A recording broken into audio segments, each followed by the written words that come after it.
क्या था? लाल सेना। और एक क्या था? चेका। अच्छा बताइए, इसका काम क्या था और इसका काम क्या था? जल्दी बोलिए, इसका काम क्या था? लाल सेना क्या करती थी और चेका का काम क्या था?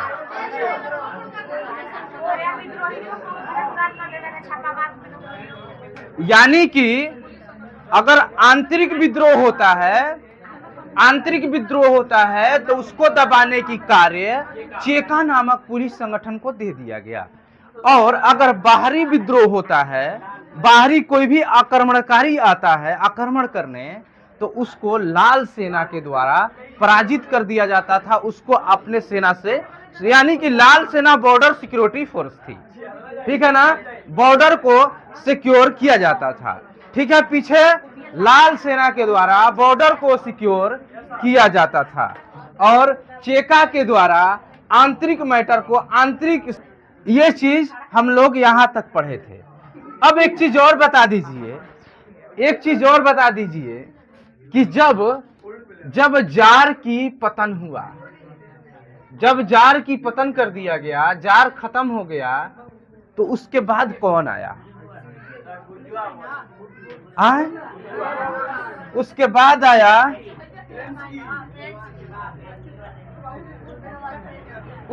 फिर कौन आया? केरेंस्की आया।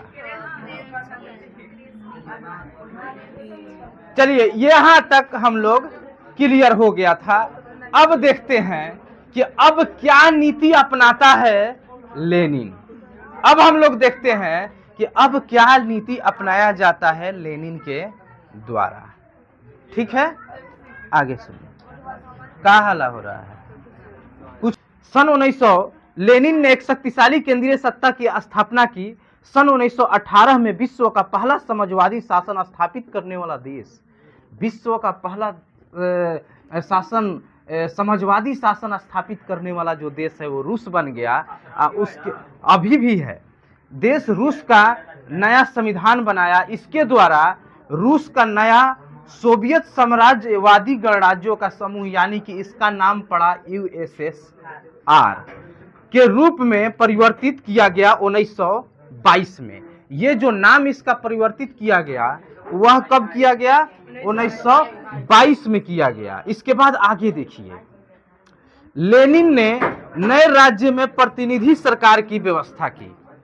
लेनिन ने नए राज्यों में प्रतिनिधि सरकार की व्यवस्था की।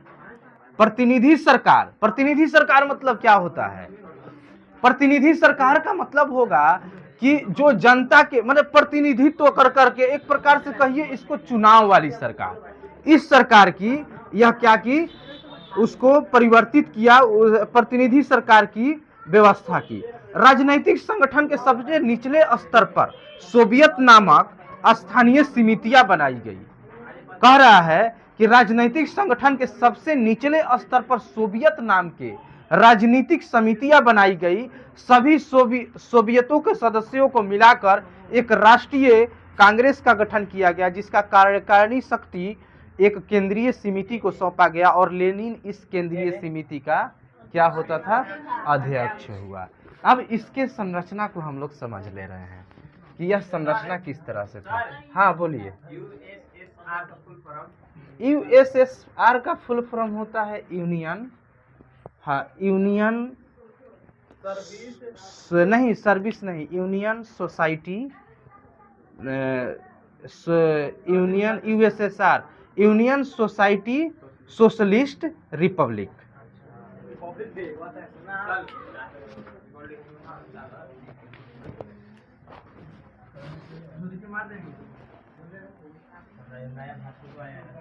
इसके बाद देखिए ये कैसा था?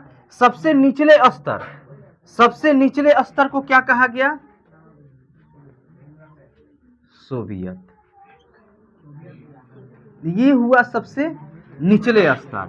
इसके बाद कह रहा है सभी सोवियतों को मिलाकर एक राष्ट्रीय कांग्रेस का गठन किया गया, और सभी सोवियतों को मिलाकर एक राष्ट्रीय कांग्रेस का गठन किया गया। थोड़ा सा रुक जाइएगा, हम आपको ये बहुत बढ़िया से हम क्लियर कर रहे हैं। और इसके ऊपर क्या हुआ, इसके ऊपर सभी सोवियत सदस्यों को मिलाकर कार्य और एक केंद्रीय समिति होती थी।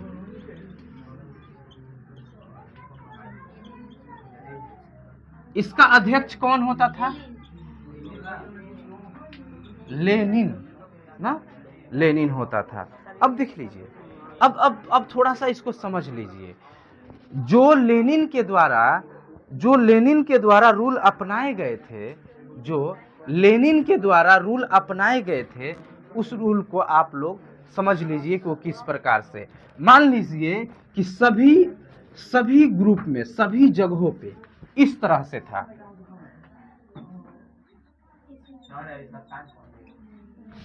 ठीक है,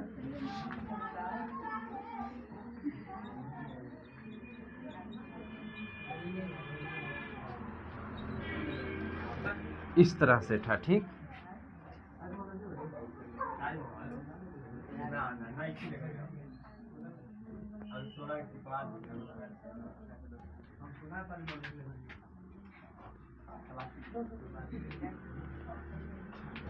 ठीक है।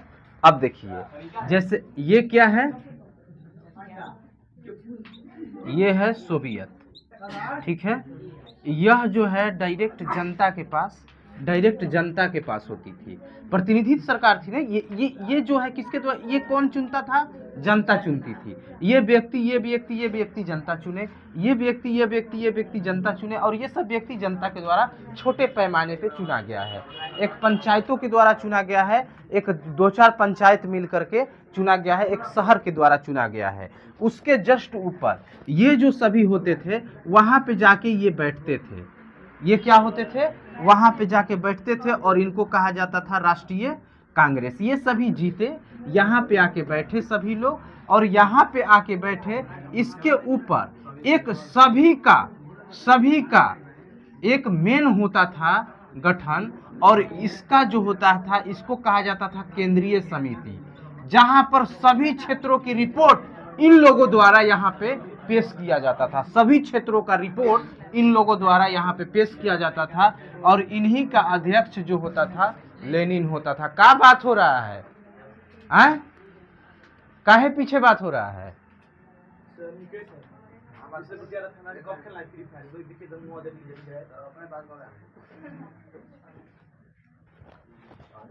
ये हाला ना, ये स्ट्रक्चर कुछ था लेनिन द्वारा बनाया हुआ।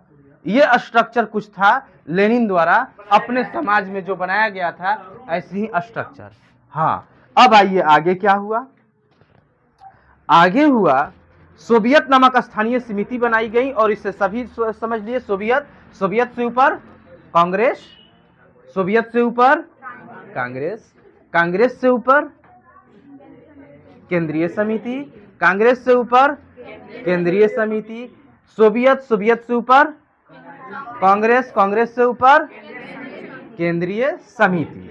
चलिए आगे आइए। लेनिन, अब लेनिन का अगला काम क्या था? हाँ जी बोलिए।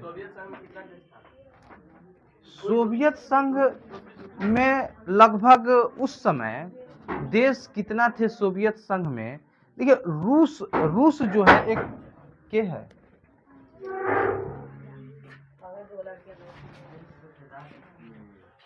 रसिया यहाँ पर सोवियत संघ में, सोवियत संघ में ऐसा तो कुछ नहीं होता है कि मतलब पूरी तरीके से देश विभाजिता में था। सोवियत संघ एक पूरी तरीके से बहुत सारे राज्य ही मिला है उसमें, राज्य का संगठन है वो, स्पेशल कोई देश का नाम इसमें नहीं आया है। हम अभी तक तो नहीं इसको पढ़े हैं कि इसका कोई अलग कुछ आया हो कि इस तरह से है। हाँ, सभी राज्यों, जैसे क्या हुआ ना कि कुछ अलग अलग माइंडसेट के, कुछ अलग अलग विचारधारा के राज्यों को भी मिला लिया गया, और उसी को एक संघ का नाम, यूनियन का नाम दे दिया गया। बस यही कहिएगा। मतलब कहने का मतलब है कि ये जो चीज है ना, इसमें विभिन्नताएं ज्यादा हैं, इसीलिए इसको संघ कहा गया। विभिन्नताएं ज्यादा है, मतलब कुछ अलग अलग कुछ धर्म के लोग यहाँ पे हैं। इनको समझौता के आधार पर यूएसएसआर बोला गया कि हम लोग एक संघ बन जाते हैं, न कि देश। ना लोग माने कि ठीक है। अगर हम लोग कहेंगे कि हम लोग एक पार्टी बना लेते हैं ना कि मतलब कि हम लोग एक में हो जाते हैं। जैसे अगर मान लीजिए कोई हमसे अलग रहना चाहता है, अगर हम उससे जाके बस एक ही बोले बात कि ठीक है आप अलग रहिए कोई बात, लेकिन हम लोग पार्टी बना लेते हैं एक, वो राजी हो जाएगा। लेकिन कहिए अगर हम लोग एक में हो जाते हैं, आपका हिसाब किताब सबका हिसाब किताब एक में रहेगा, तब वो सोचेगा कि हम ज्यादा कमाते हैं ज्यादा, ऐसा प्रकार से। बस यही वजह था और कुछ वजह नहीं था। अब आइए आगे। उसके बाद कह रहा है कि लेनिन ने एक नया काम किया, जो काम था कि 18 वर्ष के जितने भी लोग हैं श्रमिक जो काम करते हैं उनको मत देने का अधिकार दिया। 18 वर्ष के सभी उम्र वाले, अधिक उम्र वाले सभी नागरिकों को मताधिकार प्रदान किया गया, जो उत्पादन श्रम द्वारा अपनी जीविका चलाते हैं, जो लेबर हैं उनके द्वारा। क्या बात हो रहा है, क्या बात हुआ है?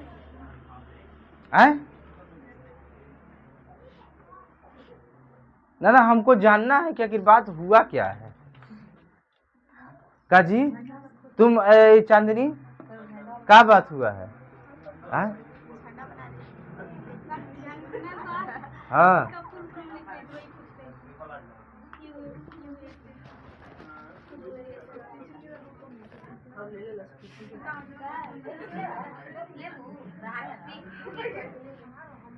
चलिए आइए आगे। अधिक उम्र वाले वैसे सभी नागरिकों को मताधिकार दिया गया, जो अब देखिए ये पूरी तरीका से लेनिन जो है ना, समझिए यहाँ पे, यही पे चैप्टर का लास्ट होगा और यही चैप्टर का सार भी होगा। यही चैप्टर समझाएगा कि क्या हुआ। अब सार मतलब होता है पूरी तरीका से उसका निचोड़, यही पूरा निचोड़ आपको बताएगा किस प्रकार से हुआ। अब यहां से लेनिन जो है समाजवादी के तरफ जा रहे हैं, इसीलिए ये अधिकार किसको दे रहे हैं? जो अधिक हैं। सबसे पहले लेबर को अधिकार दे रहे हैं ना, जो उत्पादन जो है अपने श्रम के आधार पे करते हैं उनको ये अधिकार दिया जा रहा है। उसके बाद इस तरह काम करने के लिए, इस तरह काम करने के लिए अधिकार को संवैधानिक अधिकार बनाया गया। उत्पादन के साधन पर निजी स्वामित्व समाप्त कर दिया गया। और यही समाजवादी बोलता है कि उत्पादन के स्वामित्व पर उत्पादन के स्वामित्व निजी न होकर के किसका होना चाहिए? किसका होना चाहिए? सरकार का होना चाहिए। उसके बाद और उद्योगों पे मजदूरों का नियंत्रण स्थापित किया गया। और जितने उद्योग धंधे थे जो पूंजीपति तरफ से चल रहा था, उस पर क्या किया गया?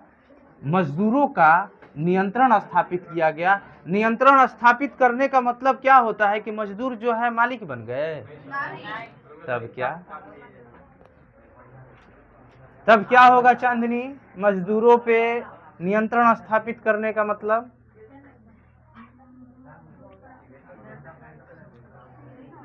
अगर किसी उद्योगों पे मजदूरों का नियंत्रण हो गया, इसका मतलब क्या होगा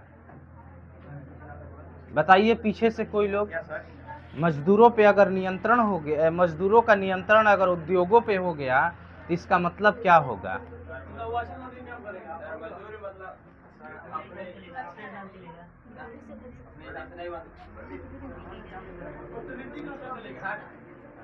ना ठीक है, एक लोग बोले हैं कि वह निर्णय अपने अनुसार से लेगा, यही नियंत्रण का मतलब होता है।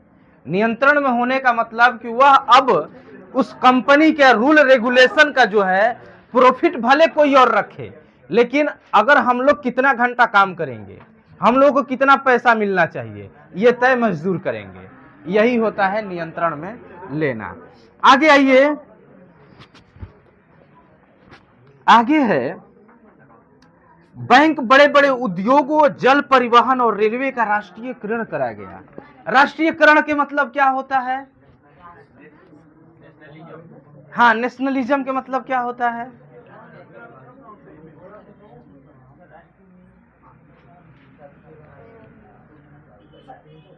राष्ट्रीयकरण का मतलब क्या होता है? राष्ट्र को, मान लीजिए कह रहा है कि बड़े बड़े बैंकों, बड़े बड़े उद्योगों को राष्ट्रीयकरण कर दिया गया। इसका मतलब क्या होगा? सबको एक में मिला दिया गया। और कोई लोग बताइए, इधर बताइए आप, राष्ट्रीयकरण के मतलब क्या होता है? हाँ, आप बताइए क्या होगा राष्ट्रीयकरण का मतलब?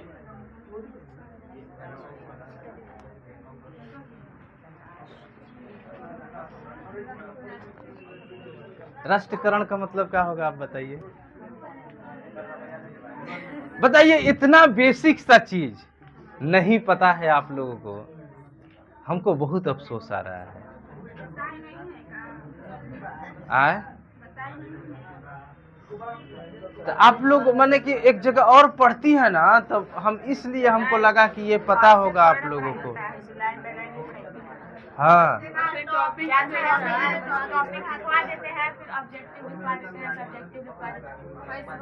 खाली हिस्ट्री थोड़ा ना पढ़ाते हैं, सब विषय पढ़ाते हैं। युवा भी बस 2 तक पढ़ाए हैं, बहुत ना। तो सब सब्जेक्ट तो यहाँ पे पढ़ाया जाएगा। आप बताइए राष्ट्रीयकरण मतलब?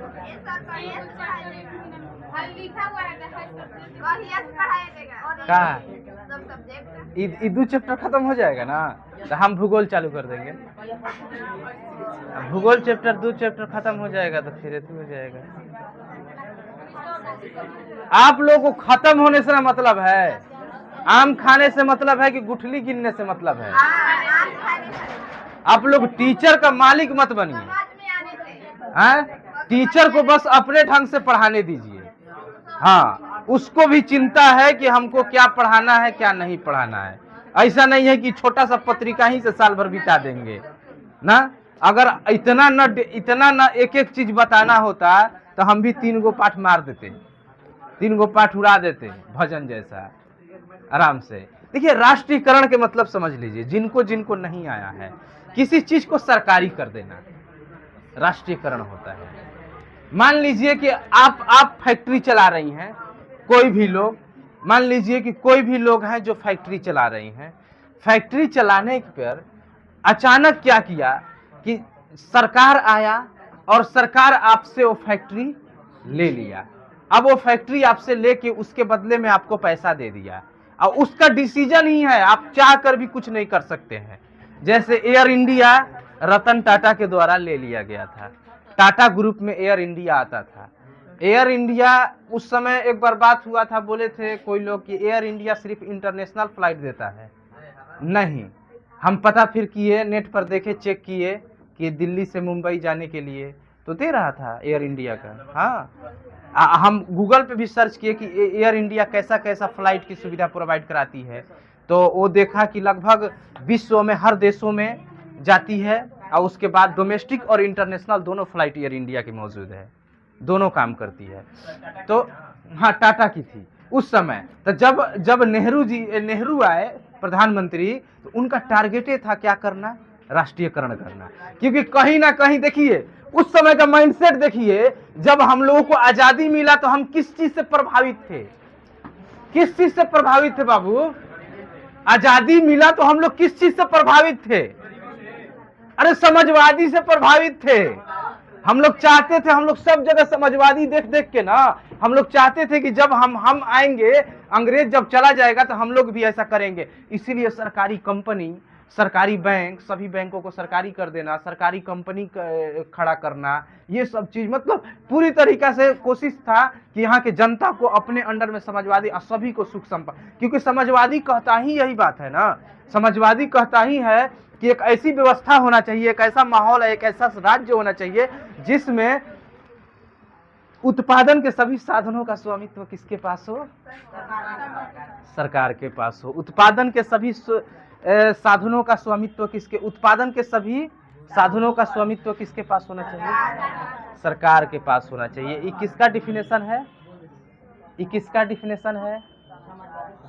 समाजवाद का डिफिनेशन है। आइए आगे, राष्ट्रीयकरण समझ गए ना। इस प्रकार से बैंक, बड़े बड़े उद्योगों, जो परिवहन एवं रेलवे का राष्ट्रीयकरण किया गया। शिक्षा पर से चर्च का अधिकार समाप्त कर उसका भी राष्ट्रीयकरण कर दिया गया। शिक्षा पर से चर्च का अधिकार समाप्त कर, शिक्षा पर चर्च का अधिकार था, शिक्षा जो था वह चर्च के अकॉर्डिंग दिया जाता था, उस पर से भी उसको समाप्त करके उसको सरकारी कर दिया गया। राष्ट्रीयकरण मीन्स सरकारी, राष्ट्रीयकरण माने सरकारी। प्राइवेट को सरकारी करने की प्रक्रिया क्या कहलाती है? राष्ट्रीयकरण कहलाती है। चलिए आगे। इसके बाद इसी तरह लेनिन ने शासन के नियमों में परिवर्तन करते ही बाल्शेविक दल का नाम बदलकर साम्यवादी दल कर दिया और लाल रंग के झंडे पर हंसुए और हथौड़े को सुशोभित किया ना। लाल झंडा ले लिया, लाल झंडा ले करके उसके बाद हंसुआ चले के घास गढ़ले, बस सही सही बताओ जा।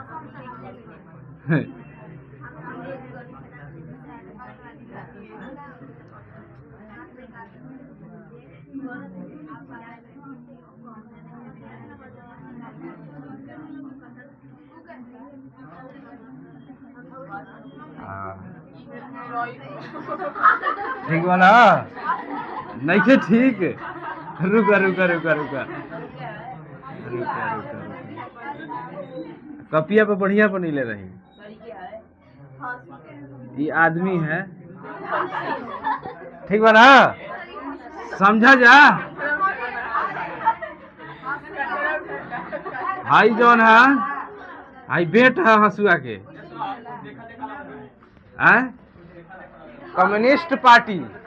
कम्युनिस्ट पार्टी का जो झंडा है ना यही है।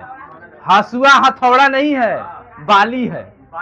हाँ बाली है।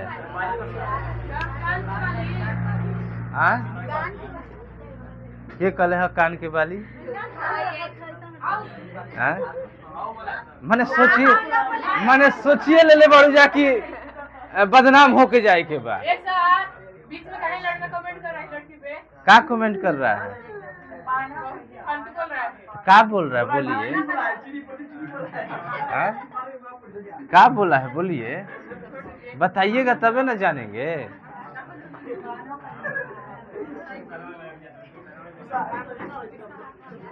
राष्ट्रीय झंडा तैयार किया, उसके बाद झंडा साम्यवाद का प्रतीक बन गया।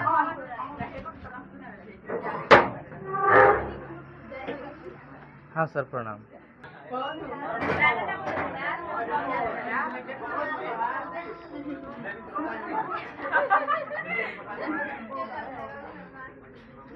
इसके बाद ये झंडा जो है साम्यवाद का प्रतीक बन गया। इसके बाद ये झंडा जो था वह क्या बन गया? साम्यवाद का प्रतीक बन गया ये झंडा।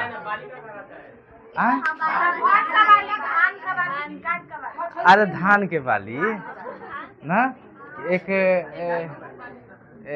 पार्टी है, उस पार्टी को देखे होंगे, कम्युनिस्ट पार्टी है। उस पार्टी किसानों के लिए स्पेशल वो पार्टी है, तो उसी पार्टी के लिए यहाँ पे कान हंसुआ और यहाँ पे क्या है? बाली। ना ना ना मुंगरा ना। अब आगे बढ़ा जाए ना। चलिए आइए। अब लेनिन के समक्ष एक अन्य समस्या भूमि के पुनर्वितरण की थी। अब लेनिन को अब लेनिन के एक समस्या थी। अब लेनिन के पास सब चीज का डिसाइड किया।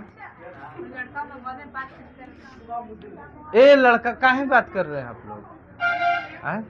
देखिए अब जो था एक समस्या ये आया, एक समस्या सोल्व किया कि सभी भूमि को, सभी बैंक को, सरकारी प्राइवेट संस्था को, कंपनी को नेशनलाइज कर दिया। नेशनल कहा? हाँ हाँ हाँ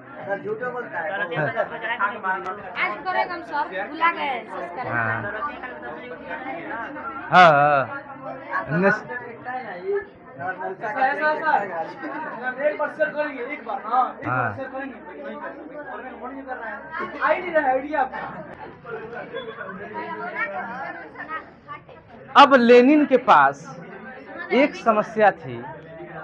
अब लेनिन के पास एक समस्या थी क्या समस्या थी कि भूमि को किस प्रकार से बांटा जाए, क्योंकि साम्यवादी का मकसद होता है कि किसी का धन, मतलब धन का समान वितरण होना चाहिए ना, साम्यवादी में धन का समान वितरण होना चाहिए। लेनिन के पास एक चुनौती थी कि धन को किस तरह से, यानी कि भूमि को किस तरह से वितरित किया जाए। तो लेनिन ने डिसाइड किया कि भूमि को हम किसको दे देंगे, किसानों को दे देंगे। लेनिन ने भूमि को किसानों को दे दिया। भूमि जो था वह ऑलरेडी किसानों के पास ही था। भूमि जो था कहाँ पे, रसिया में खेती होता नहीं है। हाँ तो कहीं पे तो अब यहाँ पर भी है, अब जैसे भारत में भी है कि जहाँ पे आबादी ज्यादा है, यहाँ जहाँ पे इन्वायरमेंट सही नहीं है वहाँ पे खेती नहीं होता है। अब दिल्ली में नहीं हो पाता है खेती क्योंकि वहाँ पे प्रदूषित बहुत ज्यादा है। अब वहीं आइए हरियाणा, सबसे ज्यादा गांव कहीं बसता है तो वो हरियाणा है, सबसे ज्यादा गांव बसता है हरियाणा में। वहाँ पे ग्रामीण है तो फिर खेती तो होइबे करेगा। तो ऐसे है, सब जगह है, ऐसा नहीं है, माहौल के अकॉर्डिंग। चलिए आइए, तो फिर क्या हुआ, अब लेनिन का सबसे बड़ा डिसीजन था कि जितने थे ना भूमि वो किसानों को दे दिया, जाओ ले जाओ खेती करो, मस्त रहो। अब वही नहीं, औपचारिक पत्र पर लिखित पूरा दे दिया गया कि ये आपका हो गया। हाँ, वो पूरा बने के पहले से तो वो लोग करते ही थे खेती, लेकिन पूरी तरीका से एक ऑफिशियल तौर पे, एक लिखित तौर पे दे दिया गया। यहाँ तक, हाँ, अब यहाँ तक बाबू लोग, आप लोगों को लगता होगा कि काम तो बड़ा बढ़िया किए हैं, लेकिन अब इनके अगला जो लेनिन स्टेप उठाएंगे ना, उससे जनता पूरा तबाह हो जाएगी। कहाँ की? रूस की। जो अगला स्टेप लेनिन उठाएगा उससे पूरी जनता तबाह हो जाएगी। फर्स्ट स्टेप था गरीबों में धन को बांट देना, जितना भूमि है उस भूमि को किसानों को बांट देना, पूंजीपति नाम का चीज कुछ न रहना, पूंजीपतियों से उद्योग छीन लेना, बैंक जो है बैंक भी पूंजीपति चलाते हैं, पूंजीपति से बैंक छीन लेना। ये सभी करने के बाद अब अगला कदम उठाते क्या है कि वो क्या करते हैं कि किसानों से अनाज छीनने लगते हैं। थोड़ा थोड़ा ये नेक्स्ट स्टेप, इससे नेक्स्ट स्टेप उनका होगा थोड़ा थोड़ा ना। अभी जितना जरूरत है उतना हम लेंगे, अगर बचा ठीक, नहीं बचा ठीक, लेकिन हम अपने सेना के लिए, हम जो जिसके पास खाने के लिए नहीं है उसके लिए, यानी शहर में गरीब जनताओं को, जिसके पास भूमि नहीं है, अब जहां पे भूमि पर्याप्त रहेगा बाबू लोग वहीं पे तो देंगे। आप यहाँ पे हैं, आपके बगल में भूमि है, आप गरीब हैं, आप दावा किए लेनिन के काल में कि हमको भूमि चाहिए, आपको मिल गया। आप पटना में रह रहे हैं, पटना में कहां से भूमि लीजिएगा? पटना में तो सारा आबादी है, किसी का घर तोड़ के आप नहीं ना ले लीजिएगा। तो जो सरकारी जो खाली जमीन है वही ना आपको मिलेगा। इस प्रकार से मिला। अब जो शहर में गरीब लोग आवास करते थे, जो निवास करते थे, उनके लिए समस्या आई। अब उनके लिए समस्या आई तो वो तो अपने आप को साम्यवादी सरकार माना था। कहा कि आप फायदा के चक्कर में क्यों पड़े हो किसान, हम दिए हैं तो हम ले भी सकते हैं। अब वहां से उठाया, उनसे जबरदस्ती अनाज लेने लगा और उन लोगों को देने लगा जो लोगों के पास खाने के लिए नहीं था, यानी कि राशन व्यवस्था की भी काम करने लगा। यानी कि अब जो था, इसको एक नाम दिया गया है आपके बुक में, वो उसका नाम है शायद, कैसे नाम है उसका, विरोधी करके नाम है, हाँ, युद्धरत समाजवाद। युद्धरत समाजवाद मतलब जो समाजवाद पूरी तरीका से युद्धरत समाजवाद हो। अब युद्धरत समाजवाद के मतलब हम आप लोगों को बता देते हैं कि ये समाजवाद कैसा, ये इस नीति को लेनिन अपनाए थे। युद्ध रत समाजवाद को लेनिन अपनाए थे। युद्ध रत समाजवाद में 5 चीज लिखवाते हैं कि जो युद्ध रत समाजवाद अपनाता है वो क्या क्या करता है। मतलब वैसी समाजवाद जिसको पूरी तरीके से कट्टरता से लागू करना, जिसमें कोई लचीलापन न हो, एकदम डिसीजन ले लिए, जैसे कि बैंक के राष्ट्रीयकरण करना ही करना, बैंक का राष्ट्रीयकरण करना ही करना। समझ में आ रहा है आप लोगों को?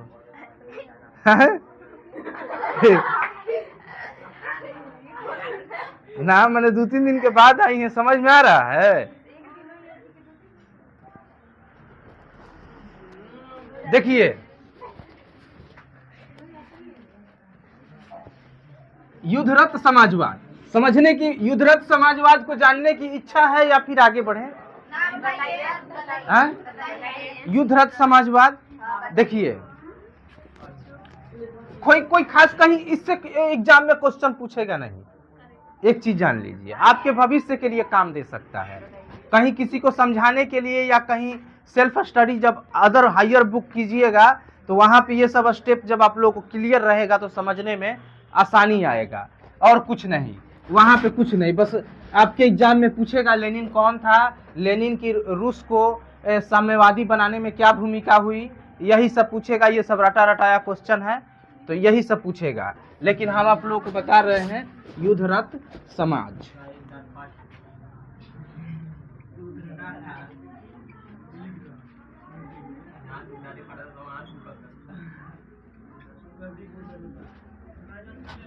युद्धरत समाजवाद, इसमें आपका पहला होगा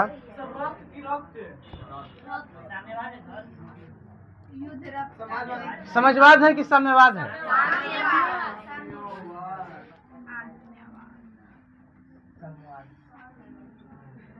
ठीक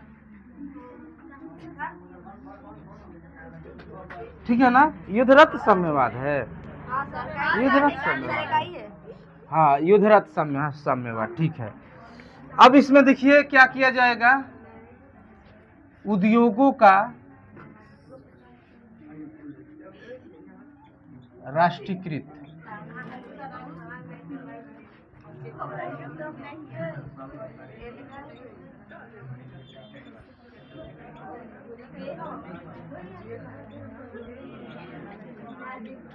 कृषि उत्पादनों पे सरकार का अधिकार। 3 नंबर,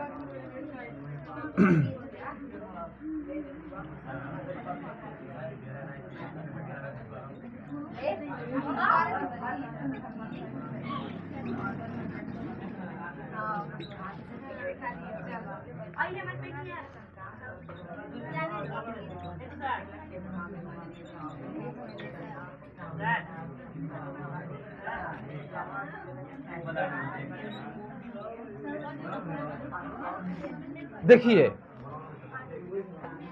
यही आपका युद्धरत साम्यवाद बनाने के लिए ये आपके 5 स्टेप की जरूरत है।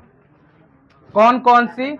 उद्योगों का राष्ट्रीयकृत, कृषि उत्पादनों पर सरकार का अधिकार, व्यक्तिगत व्यवसाय पर प्रतिबंध, राशन प्रणाली, श्रम अनिवार्य। मतलब आपको मेहनत करना जरूरी है, आपको मेहनत करना जरूरी है। ये एक चीज।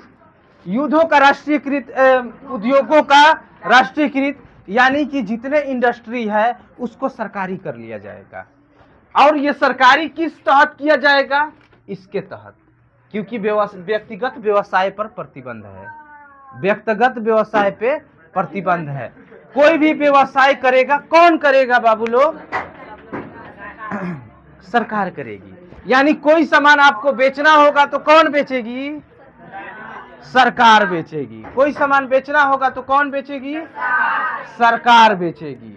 अगर अब आप क्या कर सकते हैं? सिर्फ उसके कंपनी में श्रम कर सकते हैं, मेहनत कर सकते हैं।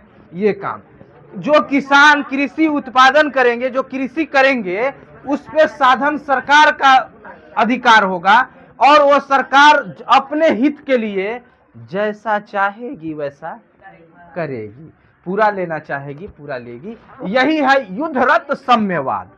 युद्धरत साम्यवाद है।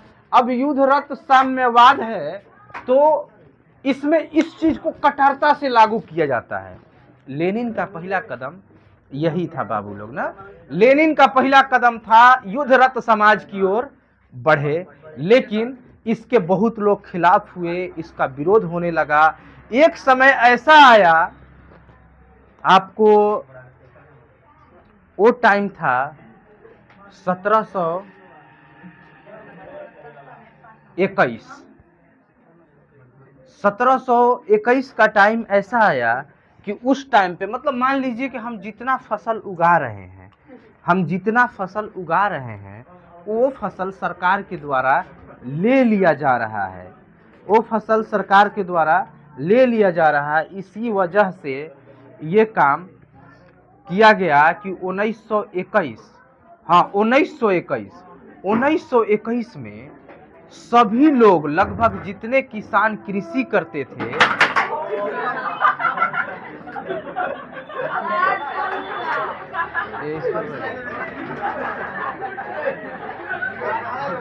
तो हंसना का है इतना, हंसना का है, हंस तो हमको समझ में नहीं आ रहा है, हो गया तो हो गया, हंसना का है इसमें, हंसने वाली क्या बात है? मतलब किसी कोई गिरा, किसी को चोट लगा, इतना खुशी मिला? हाय रे बेवकूफ समाज। तब किसी श्रम अनिवार्य, ये समाज कितना गंदा समाज है, लोगों को चिढ़ाकर, लोगों को दुख पहुंचा के हंसी आता है। अरे लोगों को हंसा के आप हंसिए, तो लोगों के आप रुलाइए, आप हंसिए। ऐसा ही हम देखते हैं समाज में, कुत्ता है, कुत्ता को मार मार के आदमी खूब खुश होता है ईटा से।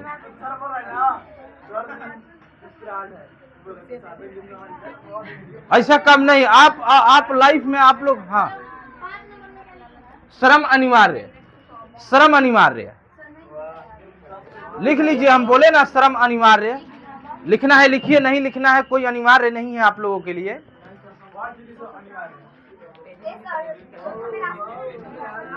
राशन प्रणाली, राशन मिलता है ना, राशन वाला, उहे वाला चीज वाली के है। चलिए आइए,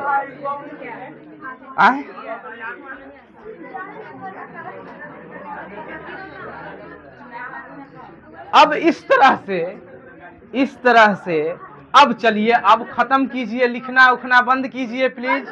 हाँ, अब बंद कीजिए, कोई फायदा नहीं है लिखने से, कहीं पूछने उछने वाला नहीं है, ये सब जानकारी के आधार पे बना दिए, ठीक है ना। अब सुन लीजिए 2 बात, सुनने के बाद फिर घरे जाइए खुशी खुशी, पढ़िए, हो तो आपकी मर्जी रहेगी ना। देखिए 1921 में किसानों ने गुस्सा होकर अपने फसल को, अपनी कृषि को जलाना शुरू कर दिया।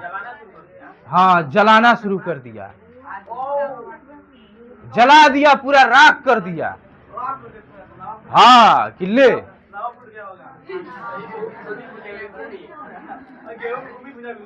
हाँ, तो उमी भून जाता है, तो उमी जो है आधा कच्चे रहता है पूरा।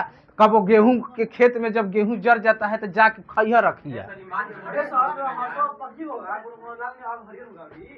चलिए आइए, देखिए डिस्टरबेंस ना होके की चाहिए। इसके बाद जब देखा लेनिन अपना ये युद्धरत साम्यवाद, जिसको कहिएगा कट्टर साम्यवाद, जिसको एक भाषा में क्या कहिएगा, कट्टर साम्यवाद, यानी कि पूरा एकदम सख्ती से जिस समाजवाद को लागू किया जाए वह कट्टर समाजवाद है। अब चलिए आगे की बातों पे। लोगों ने फसल जलाना शुरू कर दिया। अब बताइए कि जो किसानों को लेनिन ने खेत दिया था, और खेत देने के बाद वो चाह रहा था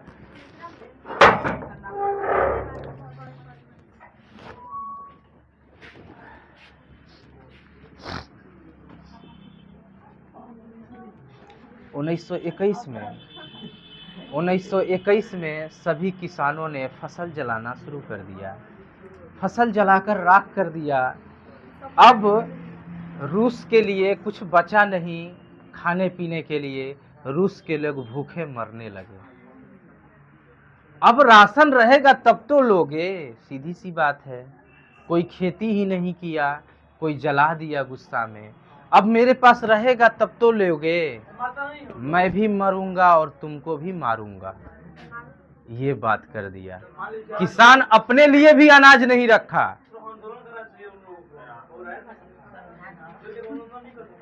उन लोग, सुन लीजिए, आंदोलन का भी बात आएगा बाबू, ये आंदोलन ही है, ये आंदोलन का रूप है। कौन से, हाँ हम तो जाएंगे सनम, आपको भी ले जाएंगे। उसके बाद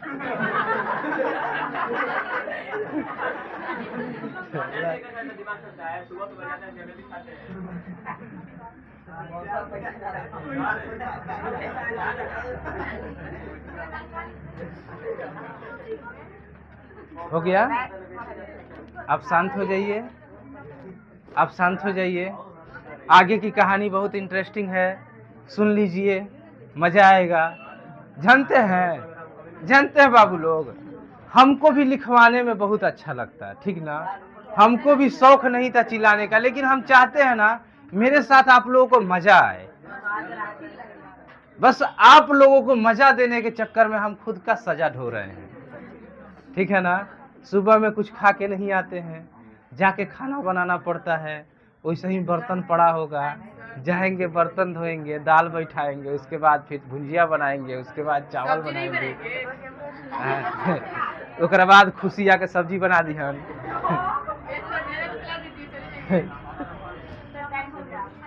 चलिए आइए,